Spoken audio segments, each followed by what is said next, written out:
নমস্কার বন্ধুরা, আশা করি সবাই ভালো আছেন। আজ আমি আমার লেখার একটা নতুন কবিতা পড়ব। বাইলিঙ্গুয়াল ইংলিশ একো। কবিতাটার নাম রূপকথা।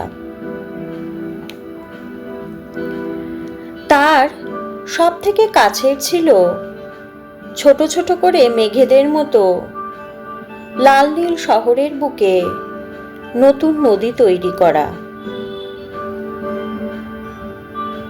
একরাশ ছোটবেলার ঘুম নিয়ে জীবন যখন সদ্য চলতে শুরু করেছে, বহু এলোমেলো ভিড়ের স্বপ্নেও ঘুম তার আর ভাঙল না। নদীর চেনা পাহাড়ের মাঝে কত অজানা ছোট গাছের মাটি উঠে এলো, তবু লাল নীল শহরের মিছিলের ভিড় তাকে আর খুঁজে পাওয়া গেল না। ছোটবেলার ছোট শহর, বড়বেলার মিছে কদর, কাশফুল ঘাসফুল, ফুলেদের ভিড়ে নিপুণ সংকুল।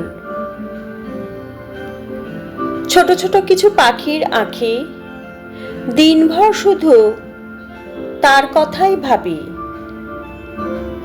লাল নীল চেনা শহরের উপত্যকা, জীবন বলে মানুষ আমি বেঁচে আছি, জমে থাক মেঘেদের নিত্য রসিকতা। রূপকথা ইংলিশ একো। The melancholy dreamed for its own small wishes. Sometimes it was red, sometimes it was blue. There was a cloudy river and a crowded city. Only the tighty sleep was meant to be mine. Life had just begun, carrying a heap of childhood sleep. Even inside the noisy dreams of the crowd, the sleep never broke. There were many speaking flowers and the eyes of birds. The silent metaphor became its own voice. The melancholy remained strong with its own vibes, while life was still going on with its own rhymes.